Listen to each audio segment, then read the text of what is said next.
So we are in the thick of it right now, in the middle of the Burning Crusade pre-patch, and I kind of want to talk a little bit about what my plans are for the pre-patch and going forward and kind of getting ready for the launch of Burning Crusade in February. Here's my character so far. Let me go ahead and show you. This is Esfandina on Night Slayer Horde. Yes, I play on Night Slayer with the men, okay? Look, I get it. Some people want to go play on Dream Scythe or whatever, but I'm like, look, listen, I'm a PvPer. I'm gonna go play on the PvP server. Let's go play on Night Slayer, man. Look, Fairlina OG, Benediction. Actually, to be fair, like halfway through Burning Crusade, there was an exodus and like all the servers were one faction in Classic, but look, let's just ignore that. We're playing on Night Slayer, okay? I think they've done a good job balancing the factions. It is hard to make a character on Horde. Here's a tip, by the way. I've heard from several people that they set alarms in the middle of the night and they tried to log in the middle of the night and they were able to make Horde characters on Night Slayer. So if you want to come play with me on Horde, set an alarm at like 2 a.m., 4 a.m., something like that, and just see if you can make a character so you can get locked in. So it's just some advice. Don't tell anybody, it's a secret, just between me and you, okay? So we have the guild, we've started the guild. Crusade, we're spinning things back up, but this is my character so far. And I'm not level 60 yet. The reason why is because I wanna spend the time to grind PvP and get my marks of honor. I have 33 Warsong marks. I have 32 Arathi Basin marks. I had some AVs that I did. I started turning them in and then I realized, what am I doing here? I actually don't want to turn them in, and I'll talk about that a little bit in a second. We've been doing super well. We've been leading pre-made battlegrounds. The reason why I haven't leveled to 60 is because I want to have fun. And I don't think I'm gonna have fun being level 60 with like no gear in battlegrounds. So we're kind of stalling out at 59 for a little bit. We're doing a bunch of battlegrounds. It's been a lot of fun leading these pre-mades. I've just been like inviting people out of trade chat. We've been using the in-game Battle.net voice chat and it's gone pretty well. We won like 13 games in a row yesterday in AB, super good. But just having done some dungeons, I have some Valor gear. I bought some stuff off the auction house. I got Stockade Pauldrons. These are tank shoulders, but look, it's fine for PvP. We have 5 pieces of Valor, Stockade Pauldrons, Hydraulic Armor. These were very cheap because they're very common, but I got some pieces to replace the communal gear. A lot of these are super cheap. The Belt of Valor, very cheap. Bracers of Valor, very cheap. Gauntlets of Valor, I believe these are BOE2, very cheap. There's so many of these that it's easy to get them and they're good replacements for your communal gear. I got that. I ran Scholomance. We ended up getting Helm of Valor, lucked out there. So that allowed me to get the 4-piece set bonus. That's 40 attack power. Cool. Other than that, I'm still using the communal neck, not very good. Still using the communal cape, not very good. Stockade Pauldrons, these were pretty pricey. They were like 150 gold, but I got these to tank with. And then also, I mean, it's just, they're beefy, right? They have some good stamina for PvP. Somebody yesterday crafted one of these, Warlork, in one of our pre-mades. He made one of these and just gave it to me, which is cool. And then this was pretty cheap. Emerald Lion Ring was cheap off the auction house as well. Boots of Valor I got off of Scholomance, or I got out of Scholomance as well. Actually, Boots of Avoidance. I bought Boots of Avoidance and they're super cheap. They were like 15 gold. There was a bunch of them on the auction house. So Boots of Avoidance were great, kind of defensive type of gear too. Other than that, I have the Insignia of the Horde. Libram of Truth doesn't really do anything for me. I should probably just like swap to that because I'm never using Diva Aura. I want to talk about this weapon, the Communal War Maul. So this Communal War Maul that we have, the weapon, this Communal War Maul that we have, this is the boosted weapon, is insane. Now, if you've watched any of my videos in the past, if you know a lot about paladins, you know that like faster weapons are considered worse typically. While this is the case in vanilla, let me break this down a little bit, okay? The reason why you want a weapon that is as slow as possible in vanilla WoW for a Retribution Paladin is because you don't have weapon normalization. Weapon normalization is something that was added in, I believe, patch 1.7 back in like 2005. This was whenever ZG was put in the game. What that did was it took all your weapon speeds and it normalized them for instant strikes. So Mortal Strike, Sinister Strike, anything of that sort would be normalized to a certain speed based on what type of weapon it is. One-handed weapons were normalized to 2.7 seconds. Two-handed weapons were normalized to 3.3 seconds, I believe. A paladin has no instant strikes in vanilla, so you want a slow weapon because all your damage scales percentage off of your white damage, just your max weapon damage. with Seal of Command. Also, Seal of Command is proc per minute, so you have a higher chance to proc Seal of Command with a slower weapon. So that's like, it's like a double positive. Now, why is it so good now? Two reasons.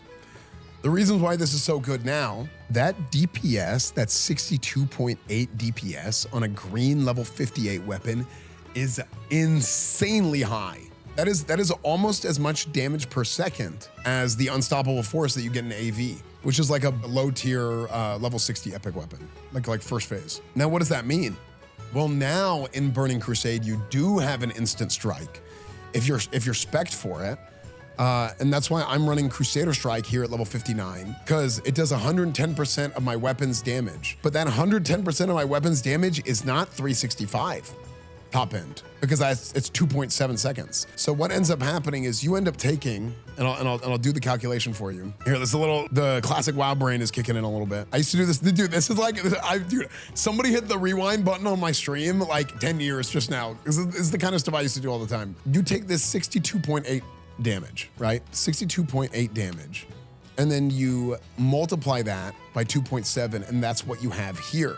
135 to 204, 169, nice. If you go 204 plus 135 divided by 2, you get 169.5, which is what we had earlier. We had 169.56. That's what you're getting with your normal auto attacks, okay?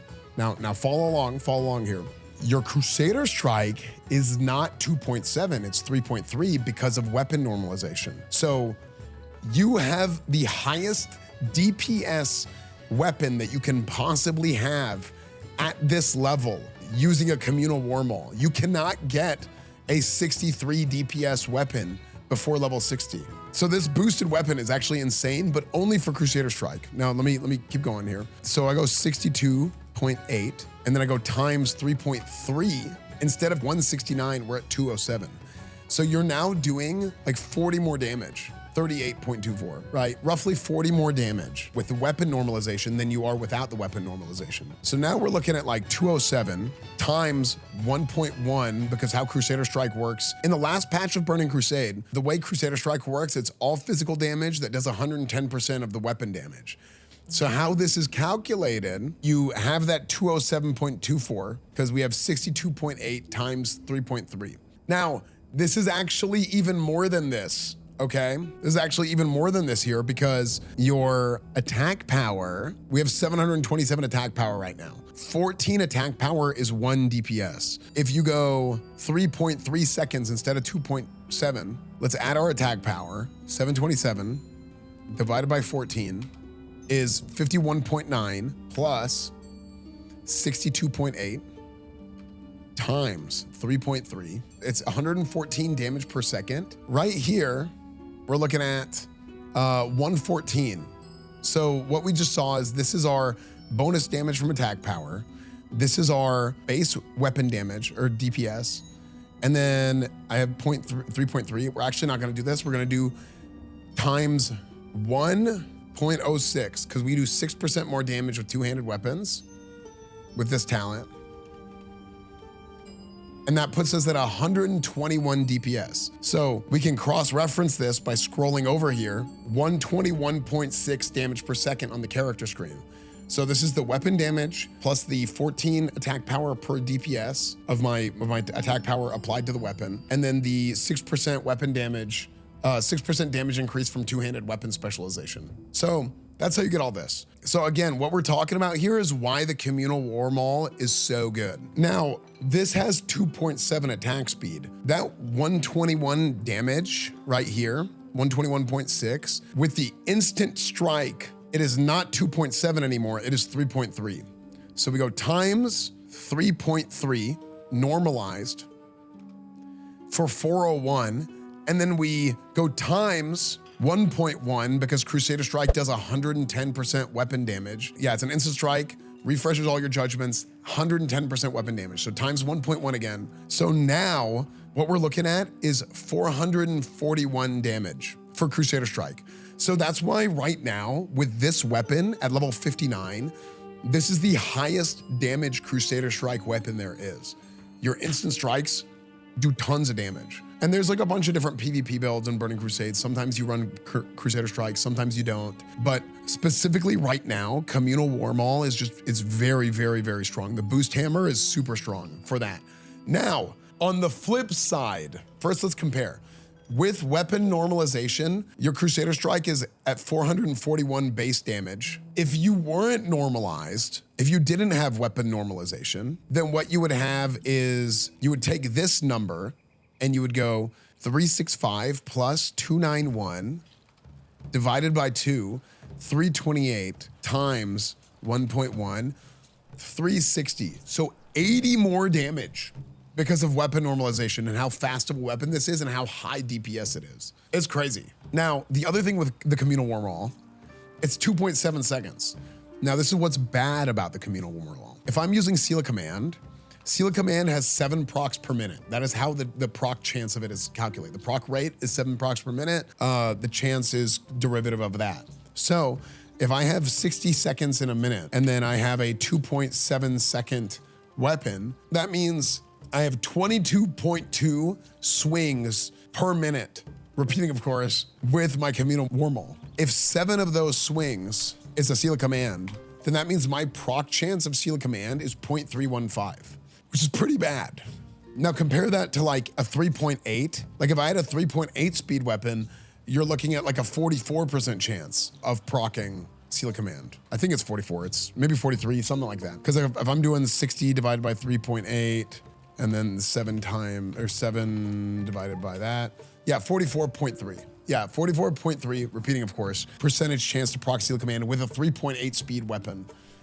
In Burning Crusade, a lot of the weapons end up being like 3.6. Deep Thunder is a 3.8. There's some 4.0 weapons in vanilla, like Blackrock Slicer, the Pacifier. There's a few 4.0 speeds. That's how Seal of Command works.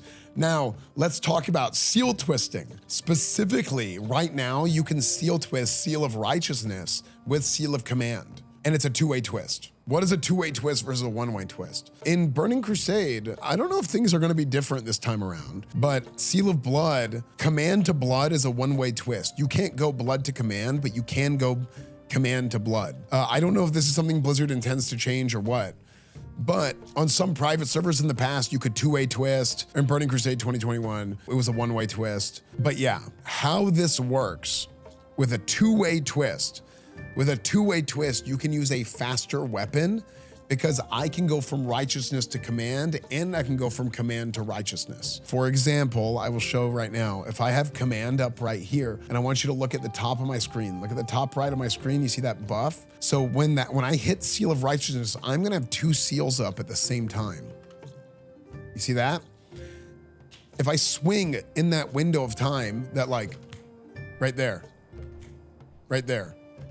If I swing in that window of time, I can go back and forth between Command and Righteousness and be able to do a 2-way twist. So, and apply both of those seals at the same time whenever I'm attacking. So Seal of Command has a 31% chance of proccing. If Seal of Command procs, then Righteousness will proc on the Command and on the white hit. Otherwise, only Righteousness procs. Now this burns a lot of mana the faster you're swinging, but that's how that works. Seal of Blood, you have to go Command and then Blood, and then I have to cast Command again before I want to twist again. I can't go back and forth. So you can't have too fast of a weapon. If you're looking at a weapon that's faster than like a 3.0 speed weapon, it's really hard to seal twist with something faster than 3.0 speed. Now, you can 2-way twist faster than that because that's 1 less global, that's 1.5 less seconds. So that's kind of the overview. I hope I did a good job explaining that because that was pretty comprehensive on like the differences between Seal of Command and Righteousness twisting and Command Blood twisting. Also the benefit of like why specifically right now, because you have a fast weapon, the 2-way twist, the Communal War Maul is actually like secretly like a really good weapon, pre-level 60 rep pounds right now. So anyway, let's kind of go forward a little bit more into what my plans are for the Burning Crusade pre-patch going forward for the remainder of this pre-patch over the course of the next few weeks.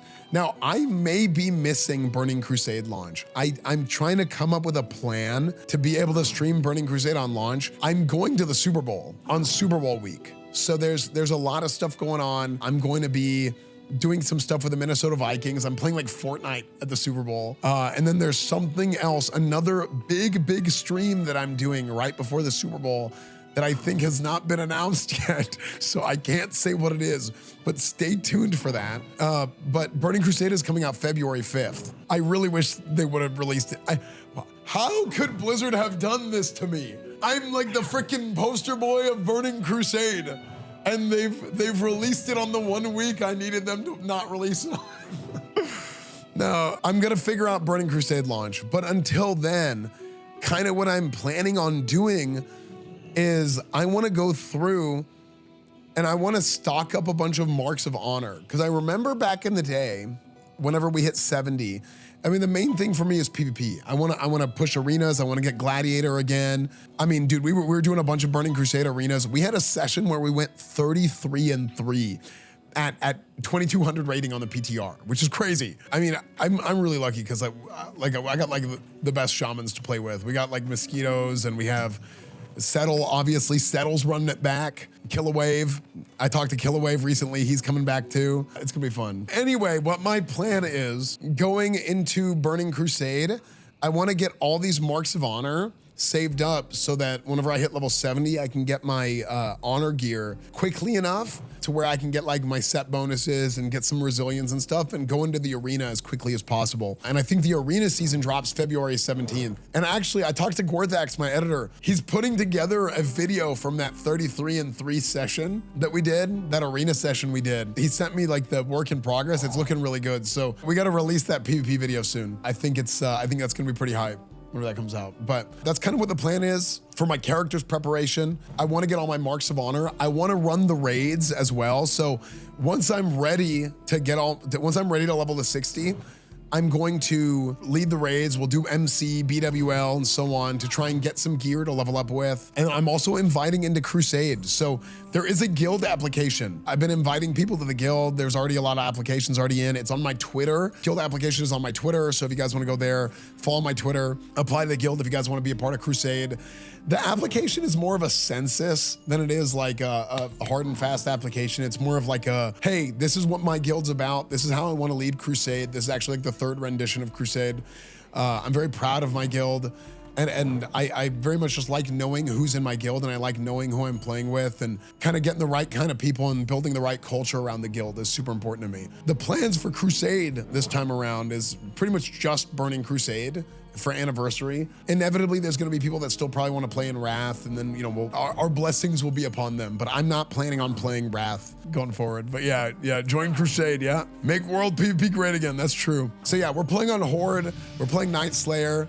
We're gonna be doing a lot of stuff. It's gonna be a lot of fun. It is a little bit different, I know. Look, the complete and total character immersion is gonna look a little bit different this time around, but we're gonna figure it out. We're gonna figure it out. The Blood Elf racial is just too damn good. Just too damn good. So yeah, if you wanna join the guild, I'm reviewing applications on stream. That's kind of the plans for pre-patch and getting ready going forward. So hope you guys enjoy the streams. If you guys have been here a long time, you guys know it's been a long journey from the days of trying to push for Classic WoW being a thing, and I'm a big believer in the provision of Classic WoW, and I'll always love Classic WoW. So it's fun, like, kind of running this victory lap a little bit and doing Burning Crusade again. So thank you guys so much for watching. YouTube, Instagram, Discord, Twitter, Twitch, Kick, everything is EsfandTV. Follow my Instagram, follow my TikTok, all those different things. Everything is EsfandTV. Thank you guys so much for watching, and come join Crusade.